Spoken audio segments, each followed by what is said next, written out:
창세기 9장 18절에서 29절. 방주에서 나온 노아의 아들들은 셈과 함과 야벳이며 함은 가나안의 아버지라. 노아의 이 세 아들로부터 사람들이 온 땅에 퍼지니라. 노아가 농사를 시작하여 포도나무를 심었더니 포도주를 마시고 취하여 그 장막 안에서 벌거벗은지라. 가나안의 아버지 함이 그의 아버지의 하체를 보고 밖으로 나가서 그의 두 형제에게 알림해 셈과 야벳이 옷을 가져다가 자기들의 어깨에 메고 뒷걸음쳐 들어가서 그들의 아버지의 하체를 덮었으며 그들이 얼굴을 돌이키고 그들의 아버지의 하체를 보지 아니하였더라. 노아가 술이 깨어 그의 작은 아들이 자기에게 행한 일을 알고 이에 이르되 가나안은 저주를 받아 그의 형제의 종들의 종이 되기를 원하노라 하고 또 이르되 셈의 하나님 여호와를 찬송하리로다. 가나안은 셈의 종이 되고 하나님이 야벳을 창대하게 하사 셈의 장막에 거하게 하시고 가나안은 그의 종이 되게 하시길 원하노라 하였더라. 홍수 후에 노아가 350년을 살았고 그의 나이가 950세가 되어 죽었더라.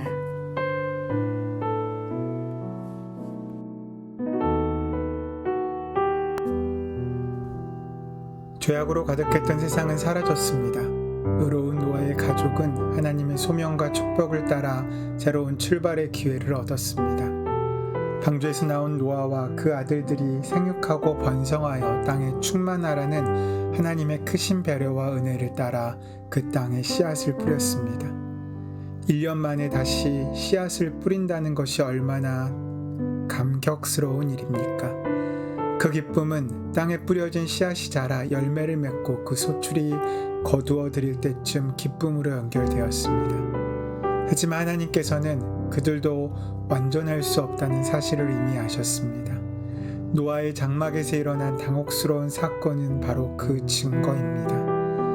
노아는 성경에서 처음으로 포도를 재배한 사람으로 나타납니다. 풍성한 포도송이를 추수하고 감격 속에서 노아는 그 기쁨을 절제하지 못하여 그만 취하여 버리고 맙니다. 노아가 잠깐 동안 허물어지는 안타까운 순간을 맞이한 것입니다. 우리가 이미 살펴본 것처럼 노아는 하나님께 인정받을 만큼 그의 자세가 진지하고 의로웠다고 우리는 알고 있습니다. 아울러 몇십 년 동안이나 방주를 만들자는 그 모든 사명 가운데도 다른 길을 가지 않고 오직 말씀에 따라 순종하는 믿음의 본을 보였던 사람이었습니다. 그런 노아가 원치 않게도 술에 취해 장막 안에서 벌거벗는 실수를 하고 맙니다. 노아의 허물, 물론 그것은 의도된 것이 아니었지만 문제는 보여져서는 안 될 아버지의 허물이 아들들에게 원하지 않게 노출된 것입니다.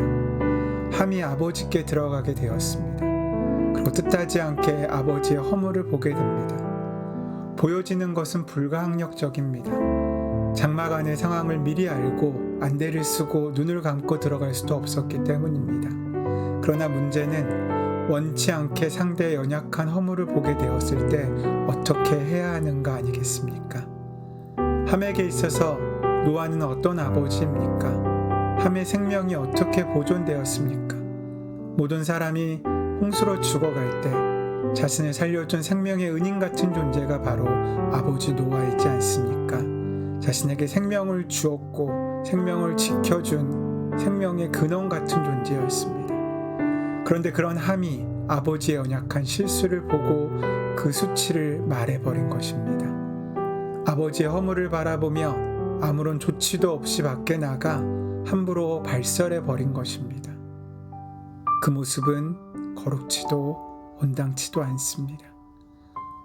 혹시 함의 모습 속에서 우리의 모습이 발견되지 않습니까?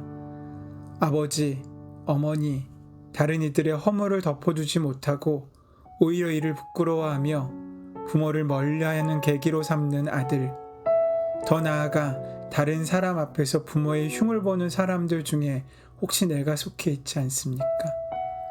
함이 아버지의 허물을 보았을 때 아버지의 하체를 덮고 다른 이들은 접근하지 못하게 막고 서 있어야 옳은 것이지 않습니까?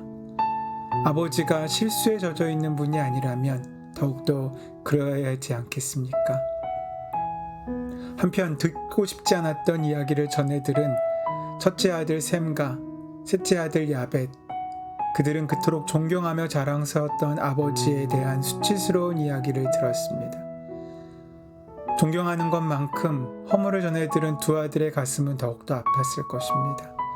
그럼에도 불구하고 셈과 야벳은 안타까운 마음을 안고 옷을 취하여 인사불성이 되어버린 아버지의 수치를 덮기 위하여 뒷걸음질을 쳐 들어갑니다.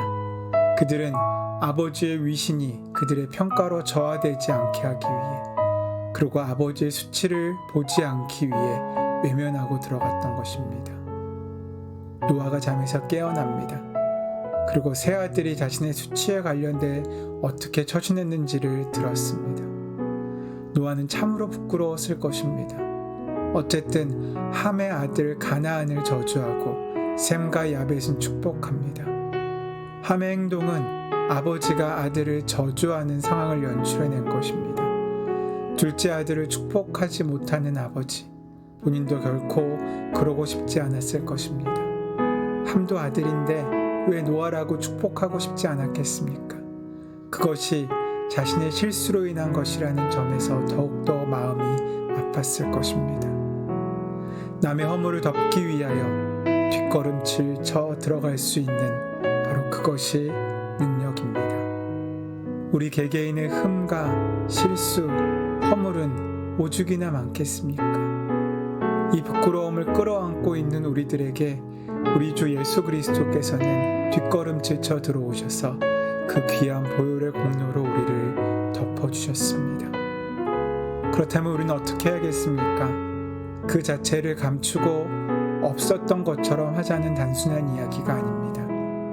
우리에게 필요한 것은 뒷걸음질 쳐 들어갈 수 있는 바로 그 마음, 그 허물을 덮고 그 허물이 그의 삶 가운데 아픔과 상처가 되지 않도록 더 큰 사랑으로 덮어주는 그 주님의 마음이 우리에게 필요하지 않겠습니까? 오늘 본문의 이야기는 아무리 의로운 자라고 할지라도 이 땅 가운데 완전할 수 없음을 다시 한번 이야기해 주고 있습니다. 우리가 우리 자신을 놓아 술에 취해버린다면, 지금 이 땅에 관영하고 있는 세상의 풍조에 취해버린다면, 우리를 얽매이고 있는 물질과 돈에 취해버린다면 우리 역시 부끄러움을 드러내고 사람들 앞에 수치스러운 경험을 할 수밖에 없습니다. 그런 이웃의 모습들을 우리가 먼저 그 수치를 덮어주신 하나님의 사랑을 기억하며 함께 덮어줄 수 있는 우리가 되어야 되지 않겠습니까? 바로 그 자리 가운데 하나님의 새로운 역사는 시작되고 만나지게 될 것입니다. 인간의 추한 본성을 아시고도 사랑하시는 주님의 사랑 안에서 늘 새로운 걸음을 걷고 늘 새롭게 시작하며 상처와 수치로 넘어져 있고 주저앉아 있는 존재가 아니라 하나님의 사랑과 은혜로 일어날 수 있는 존재로 살게 하여 주시옵소서. 주의 은혜가 함께 하실 줄 믿사오며 감사하며 예수님의 이름으로 기도드립니다. 아멘. 이제 함께 주신 말씀을 기억하며 조용히 묵상하고 기도함으로 하루를 시작하시기 바랍니다.